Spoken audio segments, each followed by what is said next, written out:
ये स्टोरी है 75 years old Jimmy Pritchard की, जिनका बेटा FBI एजेंट है। जब रूम में आता है तो अपने फादर से कहता है कि इतनी ऊंची आवाज में आप म्यूजिक सुन रही हैं। ऐसे अच्छा नहीं लगता कि आप इतनी ऊंची आवाज में म्यूजिक चलाएं। तभी वहाँ पर एक लड़की भी आ जाती है। ड्यूवल के फादर उसको बताते हैं ये लड़की अक्सर उनके घर आती रहती है। इसके बाद हमें दो ट्विंस को दिखाया जाता है, एक बहन और एक भाई। इसमें जो भाई है वो अक्सर जानवरों पर एक्सपेरिमेंट करता रहता है और इसका नेक्स्ट एक्सपेरिमेंट इंसानों पर होगा। वो ऐसा इसलिए करता है जो इसकी बहन जिसका नाम मैरी है उसको कैंसर है और उसको बचाने के लिए वो अक्सर ऐसे एक्सपेरिमेंट करता रहता है। इस लड़के का नाम ऑटो है। इसके बाद हमें बूढ़े आदमी के घर में दिखाया जाता है। जिमी अपने घर में कोई चीज ढूंढ रहा होता है, तभी उसको ऐसा लगता है जैसे कि उसके घर में कोई एंटर हो गया है। जब वो अपने बेटे के ऑफिस में जाता है तो वहाँ पर उसको एक आदमी नजर आता है। वो आदमी वहाँ पर कोई चीज ढूंढ रहा होता है। जिमी उससे पूछता है कि तुम यहाँ पर क्या कर रहे हो। तभी दूसरा आदमी भी वहाँ पर आ जाता है और ये दोनों आदमी मिलकर जिमी को टॉर्चर करते हैं। इसके बाद ये दोनों आदमी जिमी को एक ब्रिज पर लेकर चले जाते हैं। यहाँ पर एक आदमी दूसरे आदमी से कहता है कि इसको ब्रिज से नीचे गिरा दो क्योंकि इसने हमें देख लिया है, और वो ऐसा ही करते हैं। इसके बाद वो जिमी प्रिचर्ड को ब्रिज से नीचे गिरा देते हैं। अब जिमी प्रिचर्ड का मर्डर हो गया था, लेकिन उसको दोबारा लाइफ दी जाती है और उसको लाइफ देती है वही दो ट्विंस ऑटो और मैरी। होता कुछ ऐसे है कि मैरी एक इंटरव्यू पर गई थी और ऑटो उसको जल्दी से रिस्टोर कर देता है लाइफ तक, यानी कि वो अपनी मशीन का फर्स्ट फेज साइकिल स्टार्ट करता है जिससे जिमी प्रिचर्ड लाइफ की तरफ दोबारा आ जाएगा। तभी वहाँ पर ऑटो की बहन मैरी आ जाती है। वो उसको कहती है कि तुमने ऐसा क्यों किया, हम इतनी जल्दी इंसानों पर एक्सपेरिमेंट नहीं कर सकते। ऑटो अपनी बहन मैरी को कहता है कि तुम परेशान मत हो, देखना ये हमारे लिए एक अच्छा ही साबित होगा। मैं तुम्हें ऐसे कैंसर से मरने नहीं दे सकता। इसके बाद ऑटो मशीन का लास्ट फेस ऑन करता है, जिसके बाद जिमी प्रिचर्ड लाइफ में वापस आ जाता है और इस बार वो एक यंग बॉडी के अंदर था। जब नेक्स्ट सीन में जिमी जागता है तो उसके सामने मैरी बैठी होती है। वो उससे पूछता है कि तुम मेरे घर में क्या कर रही हो। मैरी उससे पूछती है कि क्या तुम जानते हो कि ये तुम्हारा घर है। अब मैरी जिमी से बातों ही बातों में पूछना चाहती थी कि आखिर में तुमने क्या देखा था। वो पूछती है कि तुम्हें क्या याद आ रहा है। जिमी उसको बताता है कि मुझे एक ब्रिज याद आ रही है। वो उसको बताता है कि कुछ लोगों ने मुझे ब्रिज से धक्का दे दिया था। तभी उसको सब याद आ जाता है। वो उनको बताता है कि मेरे बेटे की लाइफ खतरे में है। तभी मैरी और ऑटो उसको रोकने की कोशिश करते हैं, लेकिन वो वहाँ से भाग जाता है। इसके बाद वो उस लड़की से भी मिलने जाता है जो उसके घर अक्सर आया करती थी जब वो बूढ़ा था, यानी कि पहली लाइफ में था। और जब वो उसका लैपटॉप यूज करता है तो उसके लैपटॉप में मैरी आ जाती है। वो उसको कहती है कि तुम ऐसा क्यों कर रहे हो, तुम वापस आ जाओ। जिमी उसको कहता है कि मुझे अपने बेटे को बचाना है और उसके लिए मैं बहुत ज्यादा एविडेंस इकट्ठे कर रहा हूँ। मैरी उसको कहती है कि तुम वापस आ जाओ और इन सब में मैं तुम्हारी मदद कर सकती हूँ। और अब मैरी ऐसा ही करती है। जब वो वापस आ जाता है तो वो जिमी को एक बैंकक्रप्ट के बारे में इन्फो देती है। वो उसको बताती है कि तुम्हारे बेटे का ही पार्टनर बैंकक्रप्ट है, उसने तुम्हें भी मरवाया है और अब वो तुम्हारे बेटे को भी मरवा सकता है। ये सब सुनने के बाद जिमी जल्दी से अपने बेटे के पास जाता है और उसको वो फाइल दिखाता है। लेकिन जिमी का बेटा उससे पूछता है कि तुम कौन हो। वो अपने फादर को नहीं पहचान पाता क्योंकि वो इस वक्त एक यंग बॉडी में था। वो अपने बेटे को कहता है कि मैं तुम्हें बस इतना बता दूं कि मैं तुम्हारे फादर के लिए काम किया करता था और वो एक बहुत ही अच्छा इंसान था, मगर उसका बेटा कुछ भी मानने के लिए तैयार नहीं था। वो उससे फाइल लेता है और वहाँ से चला जाता है। अब जिमी प्रिचर्ड का बेटा ये फाइल जाकर अपने चीफ को दिखाता है जो असल में उस बैंकक्रप्ट से मिला हुआ था, और वो अब उससे कह देता है कि इसके बेटे को मरवा दो। जिमी के बेटे को दो लोग आकर किडनैप कर लेते हैं जो उसको मरवाना चाहते थे। ये वही लोग थे जिन लोगों ने जिमी को भी मारा था। इससे पहले अब ये लोग जिमी के बेटे को भी मारते। जिमी अपने बेटे को बचाने के लिए वहाँ पर आ जाता है और जिमी अब अपने बेटे को बताता है कि इन लोगों ने ही तुम्हारे फादर को मारा था। वो अपने बेटे को बचा लेता है। तभी उसका बेटा उससे पूछता है कि आप कौन हो। वो कहता है कि ये बात मैं तुम्हें बाद में बताऊंगा। अब जिमी वहाँ से चला जाता है क्योंकि उसकी विजन काफी ज्यादा ब्लर हो रही थी और मैरी ने उसको बताया था कि इस टाइम तक तुम्हें वापस आना है क्योंकि अब आहिस्ता आहिस्ता जिमी की एनर्जी वीक हो रही थी। अब जिमी को ये भी पता चल गया था कि उसको क्यों जिंदा किया गया है, ताकि मैरी को कैंसर से बचाया जा सके। जिमी के रेड ब्लड सेल्स मैरी को रोजाना दिए जाते थे जिससे मैरी बच जाएगी। अब जिमी अपने बेटे से ये बात कहकर कि मैं तुम्हें बाद में बताऊंगा वहाँ से चला जाता है और साथ ही अपने बेटे को भी बचा लेता है। लेकिन रास्ते में जिमी की तबीयत बहुत ज्यादा खराब हो जाती है, लेकिन तभी मैरी आकर उसको रेस्क्यू कर लेती है। अब जिमी वापस उस घर में चला जाता है जहाँ पर वो पहले था और साथ ही साथ वो मैरी को भी डेली अपना ब्लड देता रहता है और इसी सब में जेल में से 2 आदमी भाग जाते हैं। अब जिमी मैरी से जाकर बात करता है और उसको कहता है कि मैं उन लोगों को वापस जेल में भेजूंगा। मैरी उसको कहती है कि तुम पुलिस के कामों में इंटरफेयर मत करो, मगर वो उसको कहता है कि ये मेरे सिटी की बात है और मैं इन सब में पीछे कैसे रह सकता हूँ। आखिरकार मैरी उसकी हेल्प करने के लिए रेडी हो जाती है, जबकि उसका भाई इन सब चीजों के लिए राजी नहीं था, यानी कि उसका भाई ओतो, क्योंकि वो इन सब बातों को सीक्रेट रखना चाहता था। वो किसी भी तरह ये बात नहीं चाहता था कि जिमी पकड़ा जाए। वो अपनी बहन को भी बताता है कि अगर जिमी पकड़ा गया तो हमारा क्या होगा, मगर मैरी ये बात नहीं सुनती और ये दोनों अपने मिशन पर जारी रहते हैं। अब जिमी इन दोनों मर्डरर्स को ट्रैक डाउन कर लेता है मैरी की हेल्प से और साथ ही साथ अपने बेटे के पास भी जाता है। उसको बताता है कि मैं तुम्हारा भाई हूँ और कहता है कि मैं तुम्हारी फैमिली से हूँ और साथ ही साथ अपनी पोती से भी मिलता है और बहुत ज्यादा खुश हो जाता है। इस सीरीज के 3rd एपिसोड में हमें दिखाया जाता है एक FBI साइंटिस्ट जिमी के बेटे को बताती है उसका ट्रांसजेनिक मटेरियल मुझे काफी ज्यादा पसलिंग लग रहा है, मगर वो तुमसे मैच करता है। ऐसा इसलिए था क्योंकि जिमी के बेटे को अब्यूज पर शक था। उसको ऐसा लग रहा था कि ये मेरा भाई नहीं है। इसके अलावा एक कोल प्लांट पर एक प्रोटेस्ट होता है जिसमें काफी ज्यादा लोगों को कुल्हाड़ी से मार दिया जाता है, लेकिन इस सब की फुटेज मिसिंग थी, जिसकी वजह से पुलिस को काफी ज्यादा प्रॉब्लम हो रही थी। यहाँ पर जिमी को शक होता है कि इस कंपनी के CEO ने ही इस क्राइम के फुटेज को छुपाया है। जिमी इस बार फिर मैरी की हेल्प लेना चाहता था, लेकिन उसका भाई इन सब के लिए इनकार कर देता है। लेकिन मैरी कहती है कि मैं जिमी की हेल्प जरूर करूंगी। अगर मेरी वजह से दूसरे लोगों का फायदा हो जाए तो मैं इस काम को जरूर करूंगी। इसके बाद मैरी जिमी को लेकर उस CEO के पास जाती है और वो उसको कहती है कि ये आदमी तुम्हारी सेफ्टी के लिए है और इसको तुम ऐसा सेफ गार्ड भी रख सकते हो, और साथ ही साथ वो उसको एक लुकिंग ग्लास भी ऑफर करती है जिससे वो अपनी सिक्योरिटी को और भी अच्छा बना सकता था। मगर उस कंपनी का CEO इनकी बात नहीं मानता और इन लोगों को वहाँ से जाने के लिए कह देता है। इसी दौरान जिमी का बेटा ऑटो से मिलने के लिए चला जाता है। वो जिमी के बारे में उससे कुछ सवालात करता है क्योंकि उसको अभी भी जिमी पर शक था। इनकी मशीन जिसका नाम ऑल्टर था वो जल्दी से मैरी ऑटो को इसके बारे में बता देती है। तभी जिमी जल्दी से जाकर अपने बेटे को बातों में लगा देता है। वो उसको कहता है कि मैं तुम्हें केस के अकॉर्डिंग और भी चीजों को बता सकता हूँ जो चीजें तुम्हारे काफी काम आएंगी। दूसरी तरफ CEO डेविस होम को ये बात पता चल जाती है कि उसका बेटा ही है जिसने काफी ज्यादा प्रोटेस्टर्स को कुल्हाड़ी से मारा था। दूसरी तरफ जिमी और उसका बेटा मैरी की हेल्प से अशर के पास्ट का पता लगा लेते हैं। अशर वही आदमी था जिसने उन प्रोटेस्टर्स को मारा था। इसके अलावा एक लड़की भी थी जो अशर के लिए काम किया करती थी। यहाँ पर जिमी उस लड़की का पीछा भी करता है और उसका वॉलेट चुरा लेता है। इस वॉलेट से उनको ये भी पता चलता है कि ये लोग टाउन को छोड़ रहे हैं क्योंकि ये लोग यहाँ से भागना चाहते थे, मगर ये लोग इतनी आसानी से इनको भागने नहीं देंगे।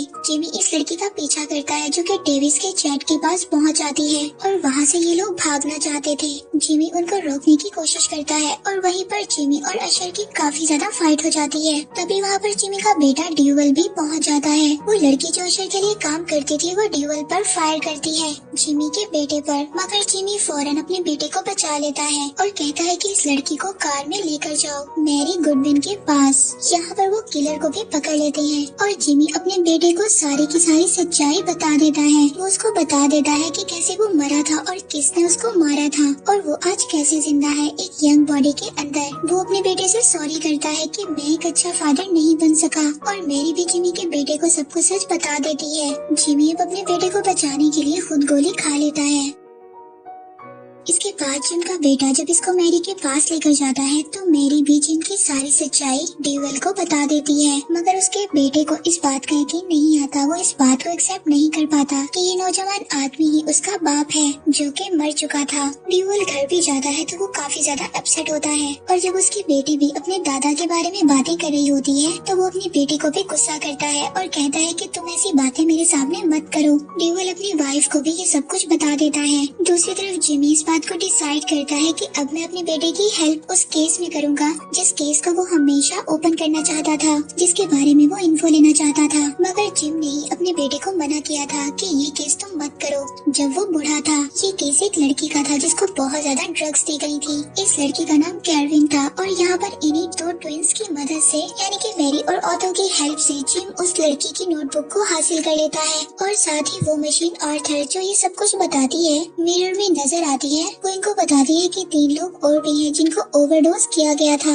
और इनको ये भी बताया जाता है कि वहाँ की एक यूनिवर्सिटी है, इन सब लोगों को ये डोज वहाँ पर दी गई थी। इसके बाद ये लोग वहाँ की यूनिवर्सिटी की थेरेपिस्ट के पास जाते हैं। असल में यही किलर थी और यही सबको डोज देती थी। इससे बात करने के बाद ये लोग वापिस आ जाते हैं और इसके बारे में काफी ज्यादा कंक्लूजन निकालने लगते हैं। वो सोचती है कि आखिर कौन है जो यंग लोगों को ड्रग्स देता है। तभी इनको पता चलता है कि एक और लड़की थी जिसको इस काम में लगाया गया था। अब इन लोगों को डॉक्टर कैनियन जो कि थेरेपिस्ट थी वो दोबारा नहीं मिल रही थी। ये लोग मिलकर इस प्रोजेक्ट पर काम करते हैं और इनको पता चलता है कि डॉक्टर कैनियन अपने ओल्ड मिडिल स्कूल में है। ये वहाँ पर पहुँच जाते हैं उसको पकड़ने के लिए। ये लड़की अब एक और अपने नए मिशन पर थी और एक और नए यंगस्टर को अपना विक्टिम बनाने की कोशिश कर रही थी, मगर ये दोनों आकर उसको रंगे हाथों पकड़ लेते हैं। दूसरी तरफ अभी भी इस बात पर यकीन नहीं कर रहा था कि जिम ही उसके फादर हैं। जिमी का बेटा उससे कहता है कि मुझे अभी भी थोड़ा सा टाइम चाहिए, मैं अभी भी कंफ्यूज हूँ और जब मेरी ये कंफ्यूजन दूर हो जाएगी तभी तुम मेरी बेटी के करीब आ सकते हो जो जिम की ग्रैंड डॉटर थी।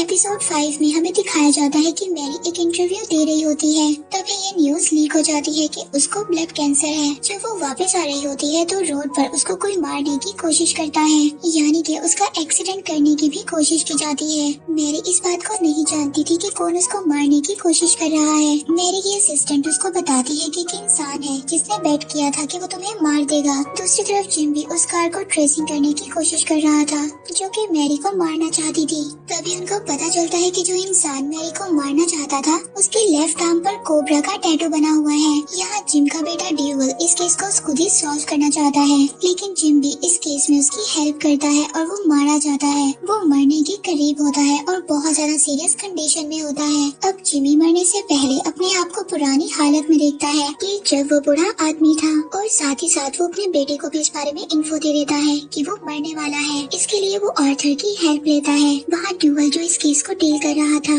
उसको काफी ज्यादा टेंशन थी क्योंकि बहुत सारे ऐसे सॉफ्टवेयर डेवलपर थे जिनके लेफ्ट आर्म पर कोबरा का टैटू बना हुआ है। उसको ये समझ नहीं आ रहा था कि कौन था जिसने मैरी पर अटैक किया था। तभी उसको पता चलता है कि वहाँ का एक सॉफ्टवेयर डेवलपर है जिसने लुकिंग ग्लास के खिलाफ केस भी दायर किया हुआ था। दूसरी तरफ ऑटो को ये बात पता चलती है कि जिम की हालत बहुत ज्यादा खराब है क्योंकि उसने एक कोड गलत राइट कर दिया। असल में ये लोग जिमी को जगाने के लिए एक कोड राइट करते हैं। दरअसल इस बार एक कोड गलत राइट करने की वजह से जिमी की हालत बहुत ज्यादा खराब हो गई थी। दूसरी तरफ ड्यूवल एक प्लान बनाता है। वो उस इंसान को पकड़ना चाहता था जो मैरी को मारना चाहता है। अब वो उनको कहता है कि आप लोगों में एक लड़की दे दो, कैली, जो कि कोड को राइट करती है और उसके बदले में हम आपको मैरी देंगे। अब वो लोग तो मैरी को लेना चाहते थे। अब वो लोग उस जगह पर पहुंच जाते हैं जहाँ ये लोग मैरी को देने वाले थे। यहाँ पर ड्यूवल और जिम मैरी से कहते हैं कि तुमने कार से बाहर नहीं आना। जब मैरी कार से बाहर नहीं आती तो उस इंसान को ये बात पता चल जाती है कि ये लोग तो मेरे खिलाफ कोई गेम खेल रहे हैं। वो ड्यूवल पर फौरन अटैक कर देता है। वो उस पर फायर करता है, मगर उसके फादर उसको बचाने के लिए यानी कि जिमी उसको बचाने के लिए आगे आ जाता है। मगर जिमी काफी ज्यादा वीक था और उसके लिए ड्यूवल को बचाना बहुत ज्यादा मुश्किल था। अब वो इंसान जिमी को मारने वाला था क्योंकि जिमी बहुत ज्यादा वीक था। तभी वहाँ पर ड्यूवल आ जाता है और उस इंसान को शूट कर देता है। और यहाँ पर ये बात ऑटो को भी पता चल जाती है कि जिम का जेनेटिक कोड काफी स्ट्रॉन्ग है और वो खुद ही से दोबारा से रीराइट हो जाता है, इवन मिस्टेक्स के बाद भी। और तो और उसका जेनेटिक कोड इतना अच्छा है कि उससे मैरी के ठीक होने के बहुत ज्यादा चांसेस हैं, जिससे मैरी का कैंसर भी खत्म हो जाएगा। एपिसोड 6 में हमें दिखाया जाता है कि ऑटो बहुत ज्यादा परेशान था। वो ये बात सोच रहा था कि जिमी और उसकी बहन मैरी में बहुत ज्यादा बॉन्ड क्रिएट हो रहा है, इसलिए अब ऑटो चाहता था कि वो डोनर को चेंज कर दे। वो सोचता है कि अब कोई और इंसान हो जो मेरी बहन को रेड ब्लड सेल्स दे। एपिसोड 7 में हमें प्रिचर्ड की डॉटर को एक ऐसे आदमी के साथ दिखाया जाता है जो उसके साथ हाई स्कूल से था। जिमी की डॉटर का उसके साथ काफी अच्छा बॉन्ड था, लेकिन जिमी प्रिचर्ड को ये बात शुरू से ही पसंद नहीं थी। वो उसके ख्याल से काफी ज्यादा इर्रिस्पॉन्सिबल इंसान था और वो ऐसा नहीं था कि उस पर ट्रस्ट किया जा सके। जिमी प्रिचर्ड की डॉटर जब उसको डेट करती है तो वहाँ पर ड्यूवल भी होता है। वो अपने फादर से कहता है कि आप यहाँ पर ऐसा कुछ मत करना जो उसको बुरा लगे। जिमी की डॉटर जिमी को अपने भाई के तौर पर इंट्रोड्यूस करवाती है और वो खुद भी यही समझती है कि जिमी उसका भाई है। वो इस बात को नहीं जानती थी कि इस आदमी में उसके फादर की सोल है। जिमी अब ऑर्थर की हेल्प से इस बात का पता लगा लेता है कि ये आदमी जिसको इसकी डॉटर पसंद करती है उसको पीछे से कोई प्रिजनर प्रेशराइज कर रहा रहा है और वो उसको प्रेशराइज प्रेजेंट से बाहर आने के लिए कर रहा है। पहले तो जिमी और ड्यूअल उसको गलत समझते हैं, लेकिन बाद में ये लोग इस बात को समझ जाते हैं कि ये इंसान खुद भी हेल्प लेना चाहता है ताकि किसी तरह से वो प्रेशर से बाहर आ सके,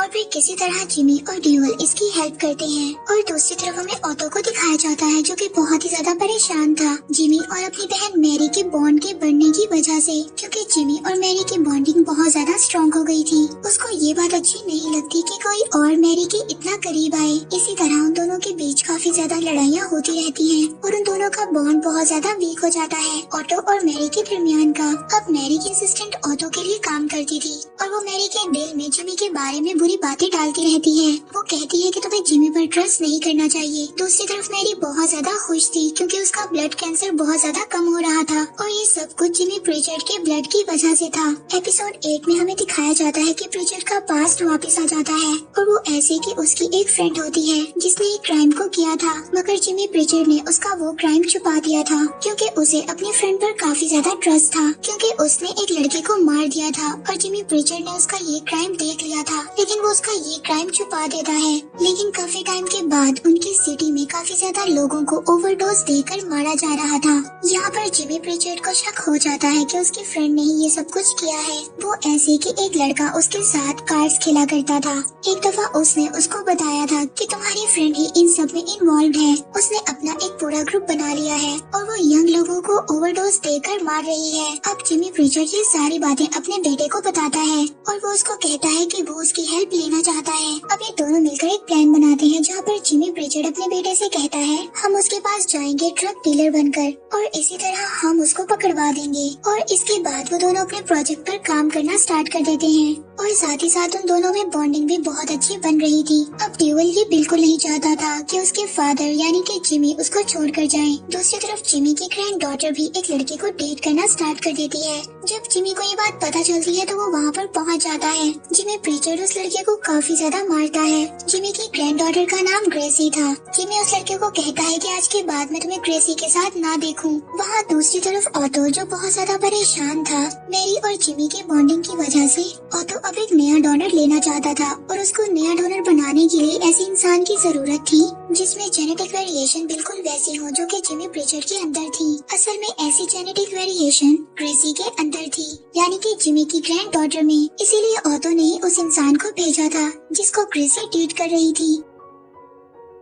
एपिसोड 9 में हमें जिमी प्रिचर्ड और उसके बेटे ड्यूअल को दिखाया जाता है। ये दोनों मिलकर काम कर रहे हैं और एक सीरियल किलर को पकड़वाने में पुलिस की हेल्प कर रहे हैं, लेकिन इनके पीछे असिस्टेंट कुछ गलत काम कर रही है कि वो एक इंसान कॉर्नर के साथ मिली हुई है और साथ ही ऑटो भी इनके साथ मिला हुआ है। ये लोग लुकिंग ग्लास पर फुल कंट्रोल लेना चाहते थे मैरी को बिना बताए हुए। ऑटो ऐसा इसलिए कर रहा था ताकि वो मैरी के लिए एक नया डोनर ढूंढ सके, क्योंकि उसको जिमी प्रिचर्ड बिल्कुल भी पसंद नहीं था और अब वो ऐसा चाहता था कि जिमी प्रिचर्ड वापस चला जाए। दूसरी तरफ हमें ये भी बताया जाता है कि मैरी का कैंसर बिल्कुल क्योर हो चुका है और वो अब सबको बताना चाहती है कि कैसे इस चीज को इंसानों की भलाई के लिए यूज कर सकते हैं। इसके लिए वो एक कॉन्फ्रेंस भी अटेंड करती है और साथ ही साथ उसको अपनी असिस्टेंट पर भी शक हो रहा था कि वो अंदर ही अंदर कुछ न कुछ गलत कर रही है। वहाँ दूसरी तरफ प्रिचर्ड जो ये जानता था कि अब इसका काम मुकम्मल हो चुका है और अब इसको वापस भेज दिया जाएगा और अब वो मैरी से बहुत दूर रह रहा था। ये बात जब मैरी प्रिचर्ड से पूछती है कि अब तुम मुझे अपने कामों में मिलाते नहीं हो और ना ही मुझसे हेल्प लेते हो, वो कहता है कि अब तुम चाहते ही नहीं हो कि मैं तुम्हारे आसपास रहूं। जो तुम्हें काम चाहिए था वो तो मुझसे हो गया है, लेकिन मेरी उसको कहती है कि मैं नहीं चाहती कि तुम जाओ, मैं चाहती हूँ कि तुम हमेशा मेरे साथ रहो। अब ये बात उन दोनों की ऑटो सुन लेता है। दूसरी तरफ जिमी अपनी ग्रैंड डॉटर के साथ घर जा रहा होता है। वो उसके साथ काफी ज्यादा टाइम स्पेंड करना चाहता था। अब उसकी ग्रैंड डॉटर को भी ये बात पता चल जाती है कि जिमी और मैरी काफी ज्यादा कनेक्टेड हैं और वो इस बात को लेकर काफी ज्यादा एक्साइटेड होती है कि वो दोनों मिलकर काम करते हैं, क्योंकि मैरी गुडविन उनकी सिटी में काफी ज्यादा फेमस थी। इसके बाद एपिसोड 10 में हमें प्रिचर्ड और ड्यूअल को दिखाया जाता है जो कि एल्बर्ट लेन के बारे में इन्वेस्टिगेशन कर रहे होते हैं। ये वो इंसान था जिसने काफी ज्यादा मर्डर किए हैं। अब प्रिचर्ड मैरी से कहता है कि ऑटो एल्बर्ट लिन के बारे में काफी ज्यादा बातें जानता है, लेकिन वो हमसे छुपा रहा है और उसको ये भी शक था कि ये सब लोग मिलकर कुछ अलग कर रहे हैं। उसको ये शक हो गया था कि ऑटो लुकिंग क्लास पर फुल कंट्रोल लेना चाहता है और ये करने के लिए उसने मैरी की असिस्टेंट को भी अपने साथ मिला लिया है। यहाँ मैरी अपने भाई से सारी बातें पूछती है, लेकिन ऑटो उसको कुछ भी नहीं बताता। तभी मैरी उसको एक रूम में लॉक कर वहाँ से चली जाती है, मगर ऑटो जो कि अब काफी ज्यादा चीजों में कामयाब हो गया था, वो उस रूम से बाहर भाग जाता है अपनी असिस्टेंट की हेल्प से, और साथ ही साथ असिस्टेंट भी वहाँ से काफी टाइम के बाद भाग जाती है। और जब इनको पता चलता है कि ऑटो यहाँ से भाग गया है, यानी कि मैरी और प्रीचर्ड को, तब मैरी जिमी प्रीचर्ड से प्रॉमिस करती है कि वो ऑटो को ढूंढ लेगी।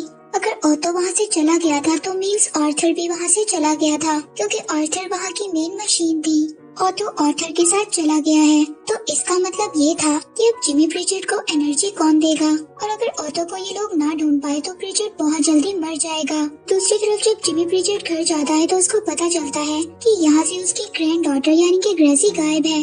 ऑटो जाने से पहले पूरे सिस्टम को शट डाउन कर गया था और मैरी ने बहुत ही मुश्किल से प्रीचर्ड को बचाया था। सिचुएशन काफी ज्यादा वर्स हो गई थी और इन दोनों बहन भाइयों में काफी ज्यादा दरारें आ गई थी। ऑटो को ये लगता था कि उसकी बहन मैरी उससे प्यार नहीं करती। ऑटो अब कॉर्नर के पास जाता है। कॉर्नर उसको कहता है कि तुम परेशान मत हो, हम नया डोनर तैयार करेंगे। वो पूरी कोशिश करता है कि ऑटो पूरी तरह से अपनी बहन के खिलाफ हो जाए और नया डोनर बनाने के लिए उन लोगों ने इस्तेमाल करना था ग्रेसी के जेनेटिक कोड का। यहाँ पर ग्रेसी उस आदमी के साथ भाग जाती है जिसे पीछे से ऑटो ने ही पॉइंट किया था। सीजन के लास्ट एपिसोड में जब जिमी प्रीचर्ड और ड्यूअल को ये बात पता चलती है कि ग्रेसी घर में नहीं है, तो ये काफी ज्यादा परेशान हो जाते हैं। और यहाँ पर ड्यूअल यानी कि ग्रेसी के फादर को इस बात का शक हो गया था कि उसकी बेटी की लाइफ खतरे में है, और यहाँ पर दो लोग ड्यूअल को लेकर चले जाते हैं। उन लोगों ने उसको किडनैप कर लिया था ताकि वो किसी तरह से भी अपनी बेटी को ना बचा सके। ड्यूअल जब कार में था तो वो उन लोगों से कहता है कि मुझे छोड़ दो, मेरी बेटी की जान खतरे में है, पर वो लोग उसकी बात सुनने वाले नहीं थे। तभी वहाँ पर जिमी प्रीचर्ड आ जाता है और वो कार के ऊपर जंप करता है। अब जिमी प्रीचर्ड अपने बेटे को बचा लेता है और ड्यूअल अपने फादर को थैंक्स कहता है। जिमी प्रीचर्ड उसको कहता है कि कोई बात नहीं, ग्रेसी मेरी भी ग्रैंड डॉटर है। वहाँ मैरी की असिस्टेंट जो कि गायब हो चुकी थी, अब वो वापस आ गई थी। वो मैरी को कहती है कि मैं सारी बातें जानती हूँ, और वो ये भी बताती है कि वो जानती है कि ग्रेसी कहाँ पर है। वो उसको बताती है कि ग्रेसी इस वक्त ऑटो और कॉर्नर के पास है। ये लोग ग्रेसी को मारना चाहते हैं और उसको डिफरेंट इंजेक्शंस लगा रहे हैं, और साथ ही उसका जेनेटिक कोड यूज करेंगे एक नया डोनर बनाने के लिए। यानी कि उसकी लाइफ अब इस वक्त खतरे में है, क्योंकि अब उसकी असिस्टेंट वापस आ गई थी और उसको भी काफी पछतावा था। तो यहाँ पर मैरी उस असिस्टेंट को वापस ऑटो और कॉर्नर के पास भेजती है। तो ऑटो उस कंप्यूटर मशीन से असिस्टेंट को देखकर काफी ज्यादा हैरान हो जाता है कि ये यहाँ पर क्या कर रही है। इसके बाद वो असिस्टेंट से पूछते हैं कि तुम यहाँ पर क्यों आई हो, तुम्हें यहाँ पर नहीं आना चाहिए था, और एक आदमी को इसकी निगरानी पर खड़ा कर देते हैं कि इसको यहाँ से हिलने मत देना, और अगर ये यहाँ से कहीं जाए तो इसको मार देना। दूसरी तरफ जिमी प्रीचर्ड और ड्यूअल भी वहाँ पर पहुँच जाते हैं। अब ऑटो और कॉर्नर को इस बात की खबर हो गई थी। वो ग्रेसी को लेकर जल्दी से दूसरे रूम में चले जाते हैं ताकि वो लोग उस पर टेस्ट कर सकें। यहाँ पर ड्यूअल और प्रीचर्ड उस रूम में पहुँचते हैं जहाँ पर ग्रेसी को रखा गया था, तो वहाँ पर ग्रेसी नहीं थी। अब ड्यूअल काफी ज्यादा परेशान हो जाता है कि ग्रेसी कहाँ पर है। वहाँ पर वो लोग उन इंजेक्शंस को भी देखते हैं जो कि ग्रेसी को लगाए गए थे। अब ये लोग उसको ढूंढने की पूरी कोशिश करते हैं। वहाँ पर दूसरी तरफ मैरी जो सिस्टम के शटडाउन होने की वजह से बहुत ज्यादा परेशान थी, क्योंकि जिमी प्रीचर्ड की लाइफ भी अब खतरे में थी। अब वो भी एक नया सिस्टम बनाने की कोशिश कर रही थी, और साथ ही साथ वो एक नए कोड को भी अनलॉक करने की कोशिश कर रही थी, क्योंकि अब उसको अकेले काम करना था, क्योंकि ऑटो तो उसके खिलाफ था। यहाँ पर जिमी प्रीचर्ड और ड्यूअल ग्रेसी को ढूंढ रहे थे, तभी वो लोग ऑटो को भी ढूंढ लेते हैं और वो वहाँ पर ऑटो को पकड़ लेते हैं और कॉर्नर को कहते हैं कि जल्दी से ग्रेसी हमारे हवाले कर दो, नहीं तो हम ऑटो को मार देंगे। जो कॉर्नर जो दूसरे कंप्यूटर से सब देख रहा था, वो उनको कहता है कि तुम ऑटो को कुछ मत करना, हम ग्रेसी को तुम्हें दे देंगे। अब ये लोग ग्रेसी को सामने लेकर आते हैं और दूसरी तरफ वो लोग ऑटो को भी सामने लेकर आते हैं, मगर ग्रेसी रियल नहीं थी, मगर ऑटो तो रियल था। अब इन लोगों को ये बात पता चल जाती है और इन लोगों के दरमियान फायरिंग स्टार्ट हो जाती है। असिस्टेंट इन सब के दरमियान इनकी काफी ज्यादा हेल्प करती है, यानी कि ग्रेसी को छुड़वाने में। अब इस फाइट के दौरान एंड में ऑटो और कॉर्नर की डेथ हो जाती है, यानी कि जो इंसान गलत था उसको गलत ही मिला। अब जिमी प्रिचर्ड और डीवल को भी ग्रेसी मिल जाती है, मगर अभी तक उसको ये बात नहीं बताई गई थी कि जिमी प्रिचर्ड ही उसके ग्रैंडपा है। यहाँ पर प्रिचर्ड की तबीयत काफी ज्यादा खराब हो रही थी और मशीन भी शट डाउन हो चुकी थी, यानी कि उसके जिंदा रहने के बिल्कुल भी चांसेस नहीं थे। डीवल चाहता था कि उसके फादर जिंदा रहें, मगर प्रिचर्ड अपने बेटे से कहता है कि मेरे मरने का टाइम आ गया है और मैं ये बात नहीं चाहता कि मुझे मरते हुए तुम देखो।